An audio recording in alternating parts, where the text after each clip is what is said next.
So, what are the plans for 13th of April? Let's know. Yeah, I mean, thanks for that, Rumit. I think so for us, we're very excited with our collaboration with Earth Day Network. Our goal, really, what we pitched is saying that, the theme is Planet versus Plastics for 2024, and you have this great global Cleanup Heroes campaign.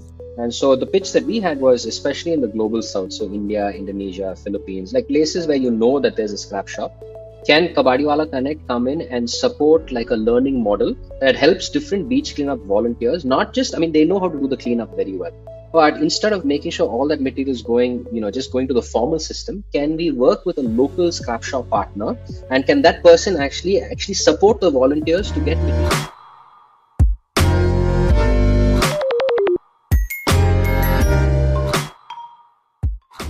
Hello and welcome everyone to Planet vs. Plastics podcast series brought to you by the Network India. I'm your host Rumit Walia for this insightful journey into a world free from plastic pollutions.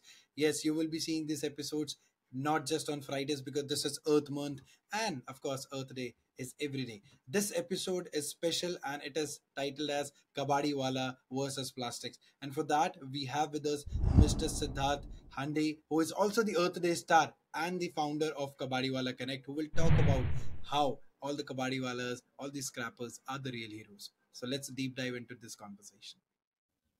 But before we dive in, here's a quick reminder. The views expressed here are for general informational purposes, and we encourage you to do your own research. We're here to spark ideas, inspire change, and navigate the complexities of plastic pollution.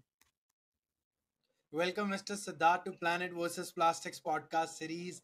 And my very first question to everyone, but it's special to you because the name Kabadiwalla is so fascinating. But before that, why don't you introduce yourself a bit, how it all started, and then also introduce the Kabadiwalla Connect? Sure, thanks, Rohit. Happy to be here. So my name is Siddharth Hande. I'm the founder and CEO of a company called Kabadiwalla Connect. We work towards integrating these informal scrap shops in the informal ecosystem that actually works to recycle. And you see them in India, but you see them in so many countries in the global south. We work to integrate them into the formal system. That's our goal. I'm a data scientist by training, so my interest in waste management started when I used to organize beach cleanups in my undergrad. I studied zoology in Chennai, and I found that waste pickers were picking up a lot of materials from the beach. And while us as cleanup volunteers, we were taking it and it was kind of going to the landfill. The waste picker was actually taking it, selling it to a kabadiwala. Kabadiwala is then selling it to somebody else, and it was going back into the recycling supply chain. So I felt that this ecosystem of scrap shops, waste pickers are very foundational for a circular economy in India and actually now in the global south. And so that's how I started the company. That's wonderful. And I've always seen people, wise people, I would say, always talk about that scrap is not scrap, it is gold. And that is true. And what you mentioned about cleanup is also very right because cleanup act as an entry point for anybody to start their environmental journey. But a lot of people nowadays just do it for the sake of doing it and they just collect the waste and just it just left. It's just shifting one place to another. But when the kabadis wala come into the action and into this picture, this is where it's get into the circular economy. So would you like to also so that tell us more about how this whole concept of making this a circular economy kind of a project and how does it really work? Like are this all the kabadi walas I believe are connected through this network. So how does it work with homes? Are they picking it up or people already connected with them? They're directly contacting or are the people segregating or are the kabadi walas segregating and then recycling and what are the industries involved? So I know so many questions but it's so fascinating. Yeah, no, thanks for that, Rumit. I think for me, the best way to say it was, when we first started out in 2016, there was not a lot of data on how impactful the Kabadiwala, in Chennai and Tamil, they call Kailan Kade. There's no real data on how impactful these guys were to our city. So, as a data scientist in 2016, when I started, my goal was actually to map every single scrap shop that we found and actually kind of do a material flow assessment. We knew waste pickers are picking up, we knew some households are segregating, selling to the local kabadiwala. But at Chennai, we did this kind of census of the informal supply chain. And we found that apart from waste pickers and apart from households going and selling, there's actually something like 2,000 scrap shops who were in neighborhoods all across the city, who were buying from waste pickers, from like local residents, from small businesses. These guys were buying paper, plastic, glass, metal, they were buying an equivalent of 130,000 tons a year. So that, just to give context, that's about 25% or 24% of what Chennai generates in that same time. Then what they would do, these kabadiwalas, they would sell it to these informal material recovery facilities. So these guys are like big warehouses. There are about 300 of them in Chennai. And from there, paper was going to the paper recycler, plastic was going to the plastic recycler, metal was going to the foundry. So really the heart of our recycling infrastructure in India is actually the heart of it is your local scrap shop. So for us, that was our starting point in the journey. One thing I want to say is that it's not just waste pickers picking up. Of course, some people don't segregate and waste pickers actually, segregate themselves, but there's a big culture of recycling already. When this 130,000 tons, for example, about 70% of that was coming from citizens already segregating and selling to their local kabadi. So what we believe at Kabadiwalla Connect is there's this amazing opportunity to just help people find their local scrap shop and get the materials that are recyclable today into the right supply chain. But then what we also do is we work with the big processors to see how can they utilize these guys for different type of materials. So for example, like the issue of low value plastic, the recycling of low value plastic hasn't been solved yet. But the Kabadiwala is the perfect vehicle to ensure the collection of material. Whereas when you look at PET, the water bottles and things like that, almost 100% of what is generated is collected by the ecosystem, and it's currently going into the textile industry. So PET, these water bottles are being made into yarn and then sold as a type of polyester. Where you're saying, hey, this shirt was made out of 20 water bottles. And yeah, Exactly. Yeah. it's the waste pickers and kabadiwalas that are powering this movement, basically. Wow, that's wonderful. And I've also always wondered ki how these scrap shop, which are always around in the city, how does they work, and what is the model? So it's interesting. And I heard that you're also launching a new app about it. So why Yeah. don't you tell us more about that? Yeah, see, ultimately for us at Kabadiwala Connect, we've always been focused on the processor question. That has been where, we find a business model, we're able to work with the Kabadiwalas directly, things like that. But more recently, this year, we're actually testing a model where we're trying to help residents find a local verified scrap shop. So the idea is, KC, now we have all this data, right? 2,000 scrap shops in the city.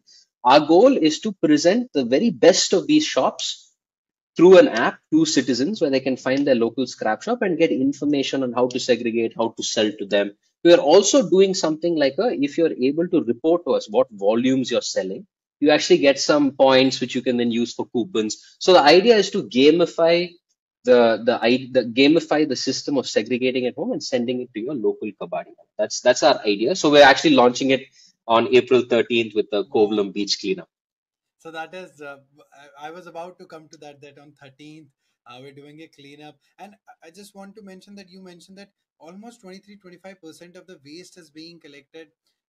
Even if we look at the world demographics, only 5% of the plastic that have been generated is recycled. And it keeps on the same margin. But this is huge if it's going up 20%. I think it's really sets a tone and example for people around the world that if it can happen in Chennai and India, I mean, it can happen around the world. And then, so let's talk about that cleanup also, because every cleanup is unique in its own way, but this is very interesting. So I've heard that in this cleanup, there will be these scrappers, there will be these kabadi walas basically, who will be kind of telling people how to lead this change, and then they will be kind of the pilot of this whole cleanup program. And this is one of our Earth Day official program, because April is the Earth month. Every 22nd of April is Earth Day. However, I and a lot of people believe every day is Earth Day. But Yeah. it's about ending plastic pollution, because I was also talking to a lot of guests that we have invited, and they always mention that plastic is one of the things that it goes, I mean, it comes into our thing and it goes to some other place. So it's been shifting. But as long as we are not reducing the consumption and production, this is very important how you collect the already existing plastic in your world. And that's where I think these cleanups and these things come in. So what are the plans for 13th of April? Let's talk. Yeah, I mean, thanks for that, Rumit. I think so for us, we're very excited with our collaboration with Earth Day Network. Our goal, really, what we pitched is saying that, the theme is planet versus plastics for 2024. And you have this great global cleanup heroes campaign. And so the pitch that we had was especially in the global south, so India, Indonesia, Philippines, like places where you know that there's a scrap shop. Can Kabadiwala Connect come in and support like a learning model that helps different beach cleanup volunteers? Not just, I mean, they know how to do the cleanup very well, but instead of making sure all that material is going, just going to the formal system, can we work with a local scrap shop partner? And can that person actually support the volunteers to get material that he can buy back? So rather than taking everything and then most likely in Chennai, definitely is the case. If we put it in the municipal bin, it goes to the landfill. If we Yeah. work now in Kovalam, we're planning an April 13th beach cleanup. We're doing exactly everything from a cleanup, but we will also have a local Kailan Kada there with us, and he will be educating the volunteers there on what material he will be able to buy back. So the idea here is we will weigh everything, so we'll actually know what percentage of material from the cleanup, plastics, but maybe also some metals, some other items might be there. What part of that can actually go back into recycling? So this, I think, will be a very interesting thing because after this pilot in Kovalam, we're planning a webinar where we speak to more volunteers about what we learned here. So the idea is, can we do a beach cleanup kind of 2.0, where apart from just cleaning up, if you partner with your scrap shop, some fraction of the stuff that you clean up will go back into the recycling ecosystem. That's great. I love the name Cleanup 2.0. And I'm also happy to announce to our viewers and listeners that what you mentioned, great global cleanup. So this time we always have so many entries from across the world, and this time we're adding this new, let's say, category where they will also be evaluated on how much this waste has been collected and gone to the scrappers, how they have connected with those people. And then last year we added some categories for corporations, organizations like yours. So this is one of the program where before joining Earth Day myself, I was also nominated and I even won this. I myself is a Earth Day Great Global Cleanup Hero. So I feel very proud talking to people who have inspired me and millions of people like you are doing. So it's wonderful. And with that, I think we are almost at the end of this very interesting, short but very interesting podcast. So, would you like to mention some uh, final thoughts on about people on how they should change their perspective of how they see this scrapping thing? Because it's all about green economy or circular economy. All the jobs are going to be green, and it's an entrepreneurship model. No, definitely. I think the humble Kabadiwala, the humble Kailan Kada, these are guys who exist because there is a need, in especially in like cities in the global south when everything is going to the landfill. There's so much value in the waste that organically, you have waste pickers, you have scrap shops coming in for the recyclable material. It started out in the 60s and 70s, mind you, and it started out paper and metal. But these Yeah, days, plastic is a great opportunity. So imagine if our plastic supply chains for recycling was coming, from these local scrap shops, from the waste, because, through that process, you can actually do a lot of things. You can get them more income, more livelihood, but you can also tackle this issue of health and safety, which is a very big topic that we need to tackle as well. So, yeah, I really believe in the power of this ecosystem of Kabadiwalas to deliver a circular economy strategy, a policy for us that's cost effective, very manageable, but we need to make them heroes. So I think for us, it's amazing to see what Earth Day has done on this, really supporting and validating the scrap shop as a circular economy job, as a green job. And I think if more of us, when we're thinking of our cleanups, but also in a day-to-day life, when we're thinking of segregating at home, we think and say, hey, if I keep my plastics, metals, paper, the local Kabadiwala will benefit for this. And then our environment will also benefit. that's great. That's great. And I think with that, it's a wrap. It has been wonderful talking to you.